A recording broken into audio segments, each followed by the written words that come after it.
Oke, berikutnya adalah contoh 2, itu adalah Ag, Br, PPH3 dua kali. Oke, Ag, Br, PPH3 dua kali. PPH3 itu adalah suatu ligan monodentat. Br juga suatu ligan monodentat. Dari sini kita bisa tahu bahwasanya ada 3 ligan yang berikatan kepada si Ag. Ya, Anda bisa lihat itu berdasarkan asas energetika, tingkat energi dari kompleks AgBr PPH32 adalah paling rendah antara 2 ligan PPH3 dan 1 buah ligan Br. Posisi yang sejauh mungkin yaitu terletak pada pojok-pojok trigonal planar. Oke, dari sini kita sudah tahu, ilmuwan sudah tahu bahwasanya Ag Br PPH3 dua kali itu bentuknya adalah segitiga. Oke, kemudian berikutnya adalah hasil pengukuran ya yang kemarin itu dengan menggunakan sifat magnetik itu ternyata dia diketahui bersifat diamagnetik juga. Nah, kemudian bagaimana kemudian proses hibridisasinya? Kenapa kok dia bisa bersifat diamagnetik? Maka hampir sama seperti yang tadi, kita buat dulu Ag ya. Ag itu konfigurasi elektronnya adalah nomor atomnya 47. Maka ditulis dulu konfigurasi elektron dalam keadaan dasarnya dulu. Itu adalah 1s2, 2s2, 2p6, 3s2, 3p6, 3d10, 4s2, 4p6, 4d10, dan 5s1. Kemudian karena dia ini di sini kita lihat Ag-nya itu adalah bermuatan positif 1, maka orbital 5s, elektron di orbital 5s itu kita hilangkan karena dia sudah keluar. Maka konfigurasi elektronnya sekarang yang di 4D itu ada 10. Itu Anda bisa lihat di halaman 107 lagi. Ag plus itu 4D, elektronnya terisi semua.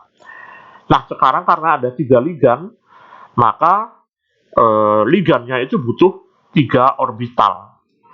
Yang tersedia adalah orbital S dan juga orbital P, jumlahnya 2. Maka 1 orbital S dan 2 orbital P bergabung membentuk hibridisasi baru, namanya adalah hibridisasi sp2. Nah, orbital sp2 ini kemudian diisi oleh 1 pasang elektron dari Br- dan masing-masing 1 pasang, 2 lagi 1 pasang dari PPH3. PPH3 jumlahnya ada 2, itu kemudian mengisi orbital sp2. Oke, langsung saja ya. Contoh lain berikutnya adalah NiCl4 ya. NiCl4. Oke, kalau kita lihat di sini NiCl4, nggak bisa naik. Oke, kurang tinggi ya. Oke, berdasarkan asas energetika, maka NiCl4 itu ada pada posisi tetrahedral. Ada pada posisi tetrahedral. Kemudian berdasarkan pengukuran ya, berdasarkan pengukuran sifat magnetiknya, ternyata dia bersifat paramagnetik 2 elektron ya. Dia bersifat paramagnetik 2 elektron. Nah, kalau kita lihat dari strukturnya, maka NiCl4 2- ya, NiCl4 2- itu berarti terdiri dari Ni, kemudian ligan Cl- itu jumlahnya ada 4. Cl- ada 4, berarti 4- ya. Kalau begitu karena muatan totalnya adalah 2-, berarti Ni-nya muatannya adalah 2+. Oke, kita lihat dulu keadaan dasarnya ya. Kita lihat keadaan dasarnya. Ni itu dia nomor atomnya adalah 28. Oke, sekali lagi Ni nomor atomnya adalah 28. Maka konfigurasi elektronnya adalah 1s2, 2s2, 2p6, 3s2, 3p6, 3D8, dan 4s2. Nah, karena dari NiCl42- kita tahu bahwasanya Ni itu adalah muatannya 2+, maka sekali lagi elektron terluarnya lepas dulu. Ya. Sekali lagi ini di sini penting ya, di sini penting bahwasanya penulisan konfigurasi elektronnya itu jangan sampai 3D-nya yang di luar ya. Sekali lagi karena Anda menggunakan aturan Aufbau itu seringnya adalah penulisannya 1s2, 2s2, 2p6, 3s2, 3p6, 4s2, dan 3d8. Itu seringnya Anda begitu. Coba dibalik lagi ya, coba dibalik bahwasanya karena 4s itu adalah elektron terluar, sementara 3d itu lebih di dalam. Maka penulisan yang benar adalah 1s2, 2s2, 2p6, 3s2, 3p6, 3d8, dan 4s2. Jadi 4s-nya itulah yang ada di luar. Jangan 4s-nya duluan disebut kemudian 3d. Karena kalau nanti Anda tulis 4s2 dulu kemudian 3d8, maka nanti Anda akan salah menuliskan orbitalnya gitu ya. Ya, sekali lagi yang di luar adalah 4s2. Karena dia di luar adalah 4s2, maka Ni2+ itu sekarang menjadi 4s2-nya hilang. Ya, orbital yang ada hanya tinggal 1s2, 2s2, 2p6, 3s2, 3p6, dan 3d8. Oke, bukan 3d6 ya, tapi 3d8. Yang lepas adalah 4s2. Oke, berikutnya karena 3d8, maka konfigurasi elektronnya itu menjadi seperti ada di halaman 108. Ya, halaman 108.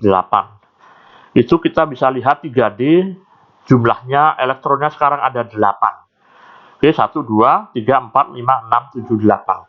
Konfigurasinya bisa Anda lihat di halaman 108. Kemudian ada 4 ligan. Ya, ada 4 ligan dan berdasarkan struktur 3 VSIPR disebutkan bahwasanya dia adalah suatu tetrahedral. Maka sebenarnya bisa dua kemungkinan ya. Sebenarnya bisa dua kemungkinan. Kalau misalkan Anda mau membuat dia SP3, sekali lagi kalau misalkan 4 kan ada dua kemungkinan. Yang pertama adalah dia sifatnya adalah bujur sangkar, atau yang kedua adalah tetrahedral. Kalau misalkan kita buat yang tetrahedral dulu ya, maka yang terjadi adalah dia membentuk SP3 ya, 1 orbital S dan 3 orbital P. Maka nanti dia membentuk orbitalnya, hibridisasinya adalah SP3. Nah, kemudian coba Anda lihat itu yang di bagian bawahnya. Sekarang orbital 3D-nya diisi oleh 8 elektron, yang mana dia 2 adalah tidak berpasangan, sementara pada orbital SP3-nya itu terisi penuh oleh elektron, yang mana itu berasal dari Cl-, jumlahnya masing-masing 2, ada 4, jadi ada 8. Nah, tadi kan berdasarkan hasil pengukuran sifat magnetik, itu kan sudah ketahuan bahwasanya dia sifatnya adalah paramagnetik. Nah, konfigurasi SP3 ini cocok. Sekarang mari kita coba misalkan kita asumsikan bahwasanya dia membentuk orbital yang satunya lagi, ya, atau dia membentuk struktur yang satunya lagi, yaitu bujur sangkar. Kalau bujur sangkar kan berarti dia bentuknya adalah apa itu? Bujur sangkar dia harus dsp2. Kalau dia dsp2, maka yang terjadi adalah elektron di 3D yang ada 2 elektron yang tidak berpasangan, itu kemudian berpasangan dulu. Ya, elektronnya berpasangan dulu, kemudian setelah elektronnya berpasangan, baru kemudian membentuk hibridisasinya dsp2. Cuma akibatnya kalau seperti itu, elektronnya akan berpasangan semua, sehingga dia bersifat diamagnetik. Oke, tapi faktanya kan kalau diukur dengan menggunakan alat yang kemarin, ternyata dia sifatnya adalah paramagnetik. Ya, Sehingga memang ada dua kemungkinan, D sp2 atau sp3. Tapi kalau kita lihat dari hasil eksperimen, ternyata sifatnya adalah paramagnetik 2 elektron. Oleh sebab itu, maka yang paling cocok adalah jika dia itu adalah sp3. Oke, jadi penentuan hibridisasi itu ditentukan oleh satu jumlah ligannya, ya, jumlah ligannya. Kemudian penentuan berikutnya adalah dari bentuk yang sudah diketahui, dan yang ketiga adalah dari sifat magnetiknya. Kalau dia 4, ada dua kemungkinan. Yang pertama di sp2 atau sp3. Karena hasil eksperimennya menunjukkan bahwasanya dia adalah bersifat paramagnetik 2 elektron, maka yang lebih cocok adalah jika dia dalam bentuk sp2, bukan di sp2. Oke, berikut adalah penjelasan tentang CuCl5.